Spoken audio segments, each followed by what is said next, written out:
morning and welcome everybody. We are beginning a brand new series here today called How to Be Happy. And that's a question that just has a monumental amount of history behind it. People have been asking this question for an extraordinarily long time. In fact, the ancient philosopher Aristotle asked the question, or actually posed the answer to the question, that happiness is both the meaning and purpose of life. Thomas Jefferson, a founding father of these United States, wrote in the Declaration of Independence, the three ideals of this new nation is life, liberty, and the pursuit of happiness. This is a track that we've all been on for an extraordinarily long time. But if there's something that we know, that in fact you know already about happiness, is that it's easy to get, at least for a moment, but it's extraordinarily difficult to keep. And that's what we're talking about this morning, is that happiness below the surface level of happiness, below the joy that's just beneath that surface level. But it's all around us all the time. In fact, we can't go anywhere without seeing advertisements that subtly show us, that subtly depict a picture about how to be happy. In fact, I brought a picture of a couple of them with me today. This is a woman having dental work done. Right? And if you don't look like this having your teeth cleaned, you're doing it wrong. Right? Nobody looks like that, but it's hey, no, we're happy because the dental work is getting done. It's you've got to be kidding me. We're not supposed to be smiling and happy away at this one. I like this next one.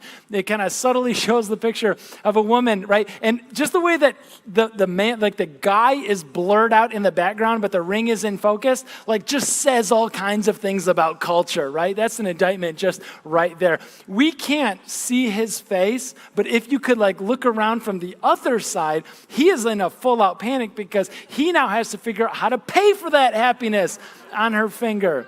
And then this last one, this couple just totally cheesing away in front of the Las Vegas sign, right? Because they're happy. They got to go on a trip together. They got to go somewhere fun. And the best thing about this trip is that whatever happens in Vegas stays in Vegas, unless it's itchy. Then you bring it home with you. But this is the how to be happy. Maybe it's a shiny object that you put on your finger. Maybe it's a trip that you take. This is what I'm talking about. You know what it takes to be happy, at least for a moment. But then when the shiny thing fades or needs to be paid for, when the trip is done and it's only a memory, suddenly you're not so happy anymore. Suddenly you start to hit that realization that happiness is easy to get, but extraordinarily difficult to keep and to hold on to. So throughout this series, How to Be Happy, we're taking a look at the happiness beneath the happiness. We're taking a look at a book in the Bible where it's referenced often. In fact, in this little letter, this little book, it's only 4 chapters long. Joy, rejoice, happiness is referenced something like 16 times in these 4 short chapters of the book of Philippians. So what we're going to do over the next 4 weeks, the 4 weeks of October, these next 4 weeks in 4 installments, we're going to take a look at the 4 chapters of the book of Philippians. Philippians chapters 1, 2, 3, and 4. So we're kicking it off this morning with Philippians chapter 1 and how to be happy. But we're actually looking at the alternative, because if we want to know how to be happy, this morning we're taking a look at its alternative. This morning we're taking a look at how to be miserable and to walk it back from there. So you can find Philippians chapter 1. The table of contents is going to be your friend on this one. It's a little book in the back of the Bible in the New Testament. You can figure it along. We got Bibles underneath the chairs in front of you. If you like those, take them home. We give them away all the time. We absolutely love that. Also, the word is going to be on the screen, and we are a phone-friendly church. Okay, we're starting it off in Philippians chapter 1. And while you're finding it, I want to highlight a couple of important details that will come up a little bit later on with what Paul says. Is that the city of Philippi was named after King Philip II. Many of us don't know who he is. You might know his son, Alexander the Great. It was the city was named in honor of his dad, and it was built as this military outpost because there was a literal gold mine next door that was under the sovereignty of a rival nation. And so they started this military outpost to just sort of do a slow burn, low-key hostile takeover that lasted years of this gold mine, and it worked.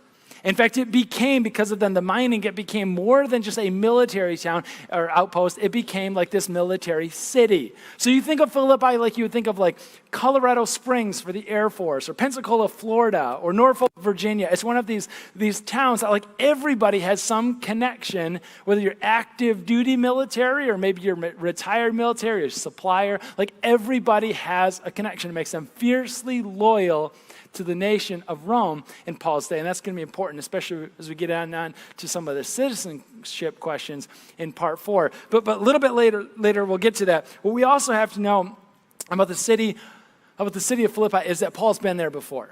He's writing this letter, in fact, 10 years after the fact. And he's writing them about a lot of things. And we're going to hear happiness and especially misery come out clear. So starting off in Philippians 1, chapter 1, verse 12, we see, "Now I want you to know, brothers and sisters, that what has happened to me," key phrase, we'll come back, "has actually served to advance the gospel. And as a result, it has become clear throughout the whole palace guard and to everyone else that I am in chains for Christ. And because of my chains, most of the brothers and sisters have become confident in the Lord and dare all the more to proclaim the gospel without fear." What I want to know, what does he mean when he says those things that have happened to me? I don't think that Paul is referencing like the positive things that has happened to him. I don't think Paul is like, like that time that I got the award and there was a ceremony for like exemplary service to Christ over this many years. I don't think he's like, when those things happened to me, he's talking about the good stuff. It's hugely important for us to realize he's talking about the bad stuff that happened to him, that he had no control over, that he didn't want to happen to him, but they did anyway. He's talking about those times like when he got driven out of the city for preaching that Jesus had died and then came back to life. He's talking about that time he got shipwrecked. He's talking about the time that they hurt him, that they whipped him. He's talking about his time that he was put in prison because of his allegiance to Christ. He's talking, church, about the time that he was in Philippi last, 10 years ago. And he had the audacity to heal a little girl who was sick.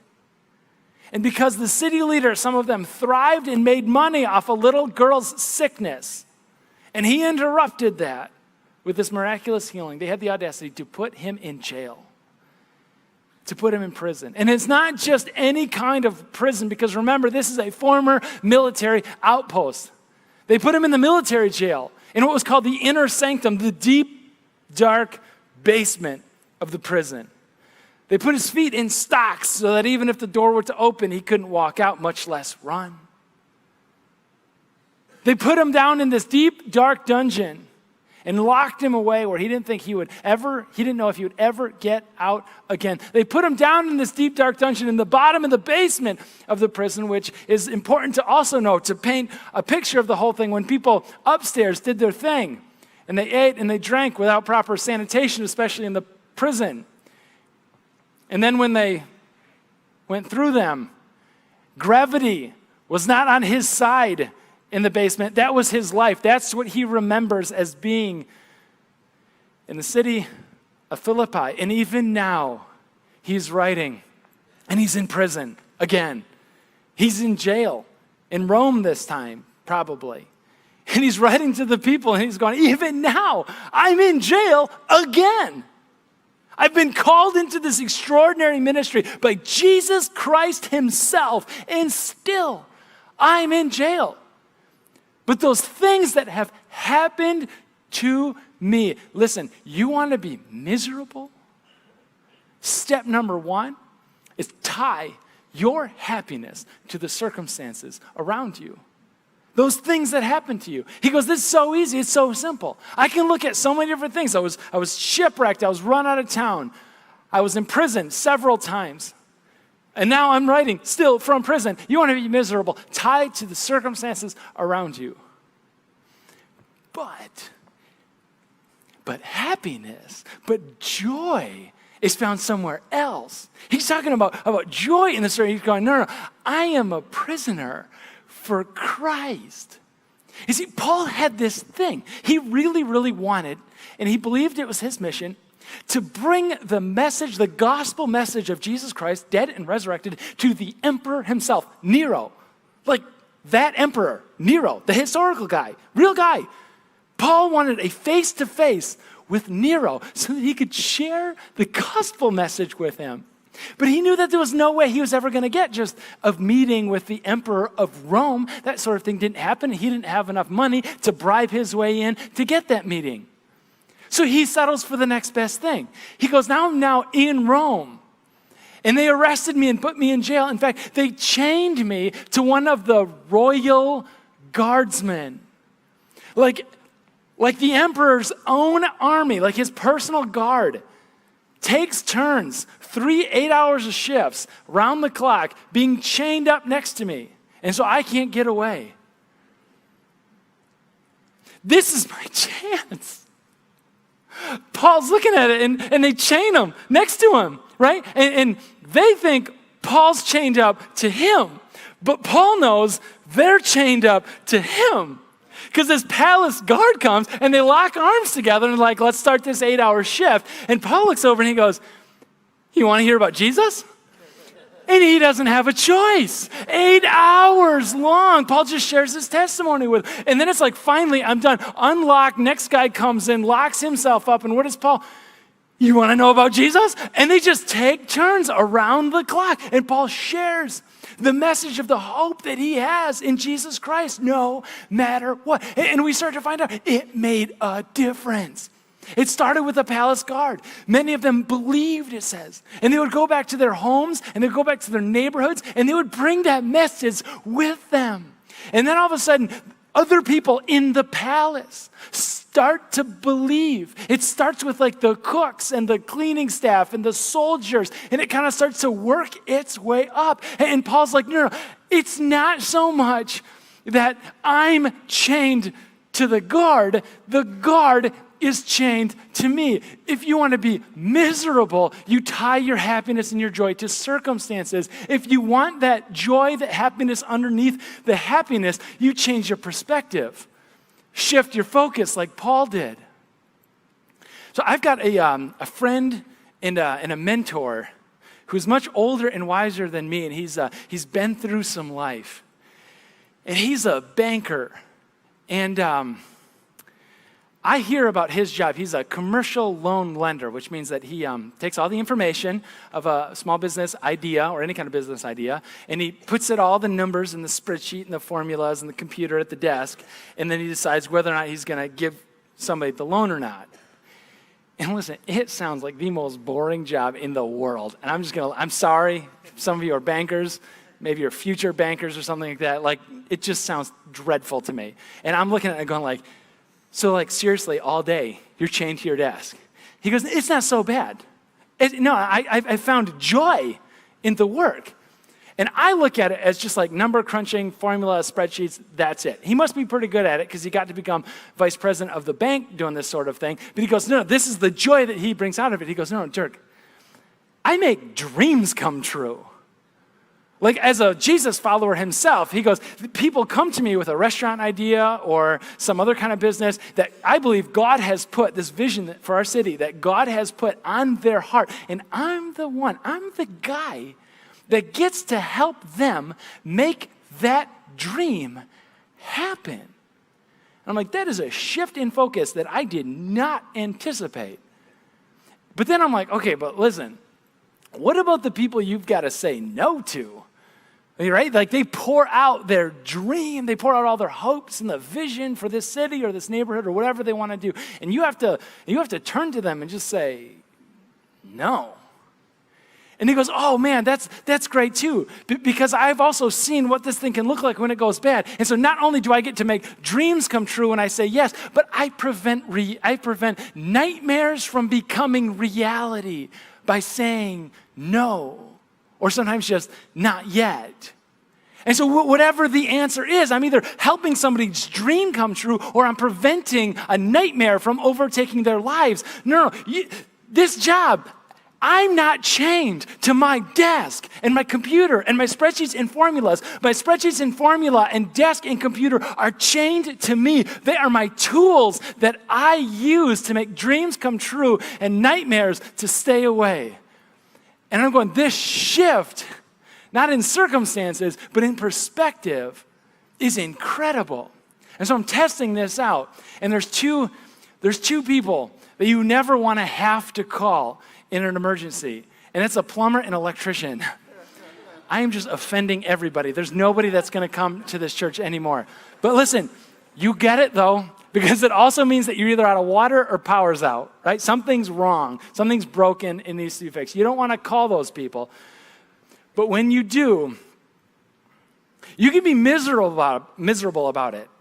And by tying yourself to the circumstances of needing to call one of those two people, it's a fast track to misery. But if you could change your focus. Okay, so this building is a rat's nest of electrical work over like 10 different owners in 40 years, and it's just the weirdest setup. And so when we took it over, we're like, hey, listen, we got to have like one electrician who's just going to master this thing. So know where everything is all the time and start to like get everything on the same page and like figure it all out. So it's like, just call one electrician, not like a company, send a technician out or electrician out. No, send like one guy, like one person who knows this whole thing inside and out. And so that's what we did. And I got to know this guy. I got to know this guy better than I ever dreamed of getting to know a contractor that would come out. And we would just talk, and we would talk about the building, and then we'd talk about life. Fast forward several years, and he goes, hey, like I'm getting married at the end of the summer. You do that sort of thing? Like married?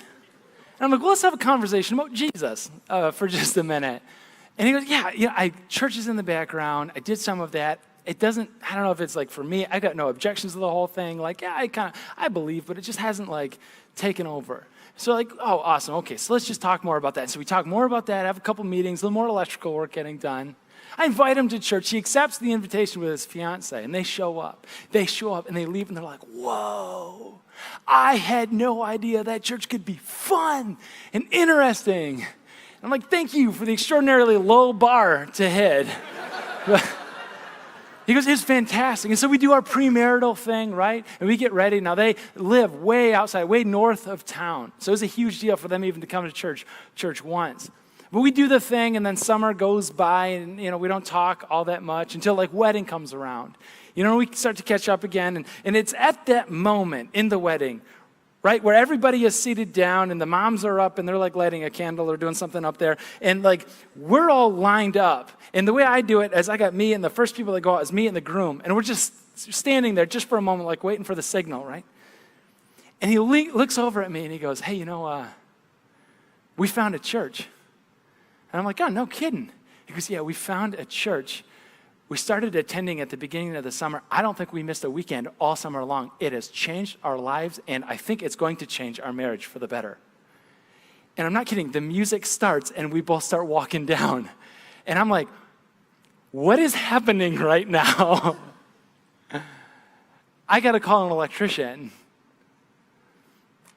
I can tie my misery to the fact that I need to call a contractor, or I can change my focus. I've got a guy now in my phone, and you can test me on it later if you want to. I'm not kidding. He is in my phone as Rob Plummer, and he has not accepted my invitation yet, but he will. The perspective change. You want to be miserable, tie your happiness to the circumstances. But that's not all. Paul continues in the very next line. He says in verse 15, that it's true that some people preach Christ out of envy and rivalry, hang on to those, but others out of goodwill. The latter do so out of love, knowing that I am put here for the defense of the gospel. The former preach Christ out of selfish ambition, not sincerely, supposing they can stir up trouble for me while I'm in chains. What does it matter? The important thing is that in every way, whether from false motives or true, Christ is preached. And because of this, he goes, I rejoice. The thing that Paul realized around him is that while he was in prison, and he was in prison 30-year-ish ministry, he was in prison for about a fifth or a sixth of that time, which has to be extraordinarily deflating to him as motivation. But while he was in prison, there were some other people that believed that while he was being taken down a couple notches, somehow it boosted them up. Although it didn't actually boost them up because it wasn't about them at all.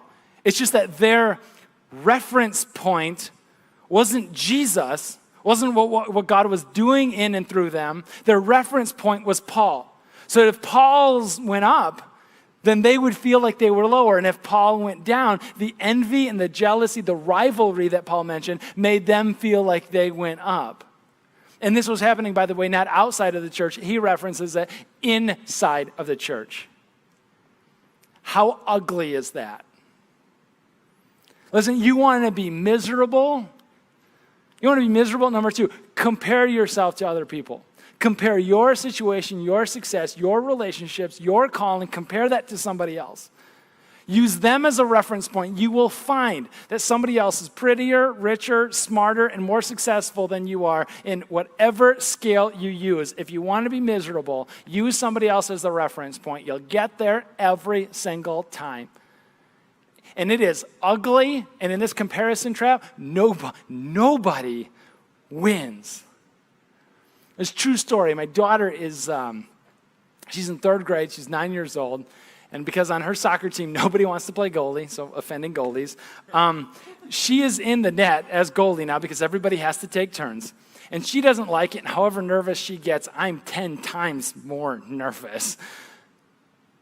And there's a fast break on somebody else on the other team, and my heart starts beating out of my chest for her.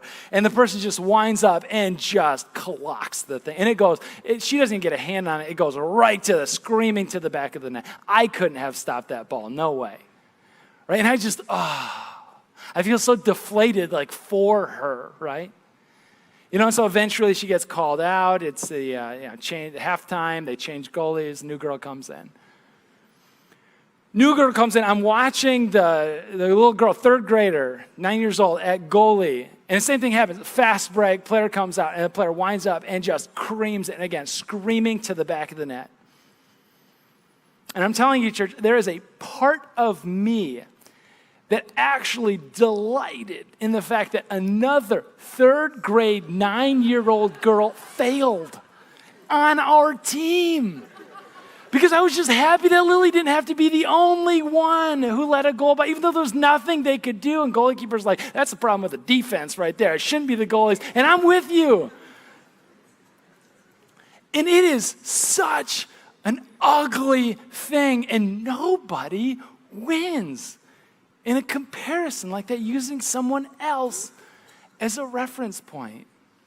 Stanford University did this research a little ways back that said the hypothesis, the theory, was that we all know this. We all know that comparing up just leaves us miserable, right? This isn't new. You want to be miserable? Compare yourselves up. Everybody knows that.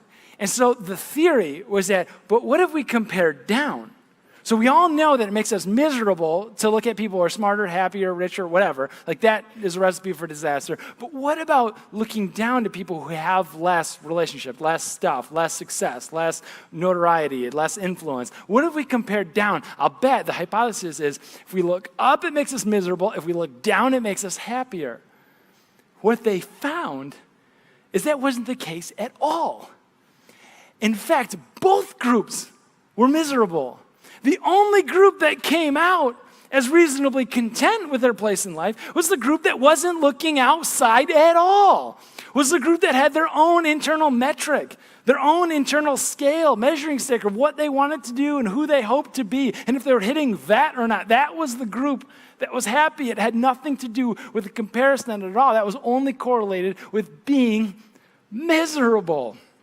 And I think this is one of the reasons why you can hear like the echoes of Jesus in the background saying, no, pray for your enemies. And don't pray like, I'll pray for them to get hemorrhoids tomorrow and every day after that. No, pray for your enemies. Because in kind of a way, over time, they won't be your enemies for much longer. You want to be miserable, tie it to circumstances. You want to be miserable, compare yourself to others, use them as the reference point. And that's not all. You want to be miserable. Continuing on in verse 18. Paul says, yes, I will continue to rejoice. For I know that through your prayers and God's provision of the Spirit of Jesus Christ, what has happened to me will turn out for my deliverance. Your prayers, my deliverance.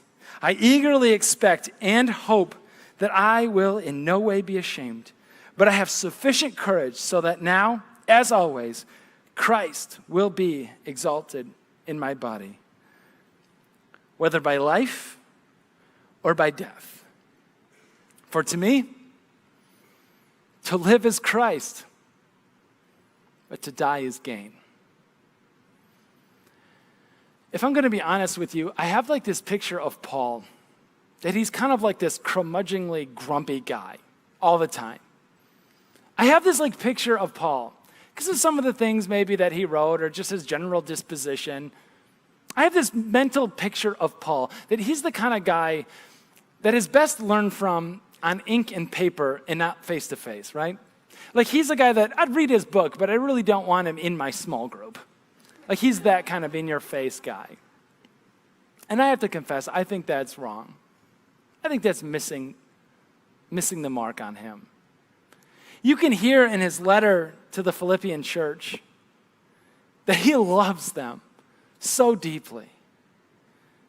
I know that through your prayers, this will turn out for my deliverance.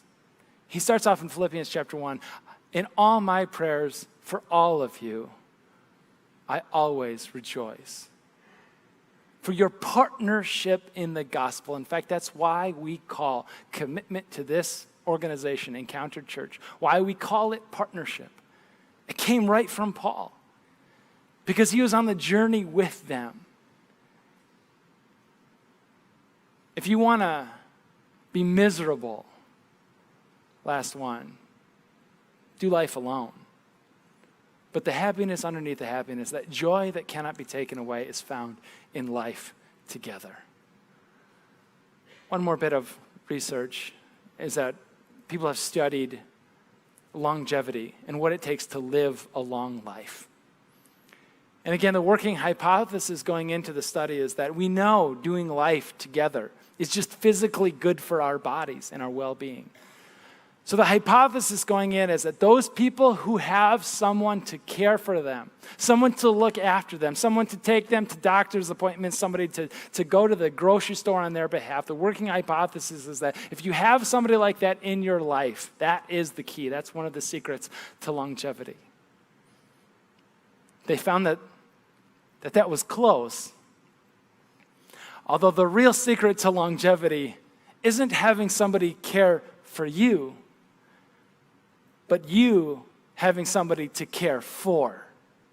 That you're the one going to the grocery store. That you're the one driving someone to the doctor's appointment. That you're the one looking after the person in your life. That is the secret to longevity, they found. And again, I hear these words of Jesus echoing in the background and say, yes. For the Son of Man, Jesus is referencing himself, the Son of Man came not to be served, but to serve. You were made for this. You want to be miserable, do life alone. The happiness under the happiness comes from doing life together. I want to come back to Acts chapter 16. That's the story in the Bible that we found out about the first time that Paul was in the city of Philippi, when he got arrested and put down in the deep, dark dungeon underground in the military outpost, prison, when he was locked away in stocks, and for all he knew, he'd be forgotten about. He was locked away down there in the basement. He didn't know what would happen to him, but he didn't let the circumstances around him take away his joy. He was found singing at midnight. The other prisoners could hear him singing these songs about Jesus and the hope that he had in Jesus, regardless of the circumstances, regardless of the stocks around his feet. at midnight in the deep, dark prison. He could have gotten woe is me about the fact that there are rivals, that there are other missionaries who didn't have to deal with being shipwrecked, who didn't have to deal with being driven out of town. Other missionaries like him who didn't have to deal with constantly being locked in stocks and put away in prisons for years on end. He could have looked around and compared himself to others as a reference point and said, why me and not them? But he didn't. He sang away at midnight. And he didn't sing away alone because he never went out with just himself. He was there with his buddy and ministry partner, Silas, so that the two of them at midnight, in stocks, in the basement, are singing away together because he knew he was not going to go at alone. He was doing life together with his ministry partner. And then an earthquake. An earthquake, violent earthquake, it says, took place. And the doors flung open, and miraculously the stocks flew off. He could go. And he walks up the stairs to get out, and he sees over on the left, and he sees freedom. This is obviously God taking him through and out to freedom again, to preach the gospel. But he pauses. Because on his left was freedom, but on his right was that Philippian jailer. The jailer who was ex-military. Because everybody was. The jailer who knew what happens to guards that didn't do their duty. And so he draws his sword and he's just ready to do it himself and get it over with. And Paul sees freedom on the left and he sees the jailer on the right and says, no, I'm not going to choose freedom because now the jailer is in prison. And so he goes over to the jailer and talks to him, the guy that's been listening to his annoying singing all night. And I say that it's annoying because no singing is good at midnight. And the guy asks the most important question. People have the most important question in the history of humanity. The jailer asked Paul, what must I do to be saved? What can I do so that my feet can be in stocks, I can locked away and forgotten about? But my joy, my happiness underneath the happiness can never be taken away. And Paul answers. And he gives the same answer to the jailer, I think, as he would to you sitting here today. He says simply this: believe. Believe in Jesus Christ. And this joy that will never be eclipsed can be yours.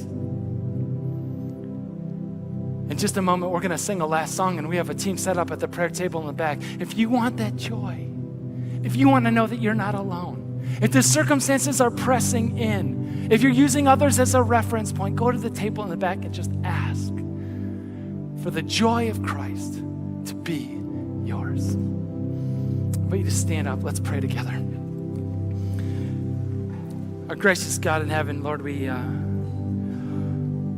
some of us, we have some confession to do to you. God, we've been using others as this reference point. We've been using the circumstances around us as our bar to decide whether or not it's a good day or not. God, we've been trying to do it alone for far too long. We weren't meant for this. We weren't built for this. But by your Holy Spirit, you're with us now, and you're in this place. We are not forsaken, and we are not forgotten. You're waiting for an invitation. And so, God, we offer that up to you, and we say, Lord, come in. Make your joy mine. Jesus, it's in your name we pray. Amen.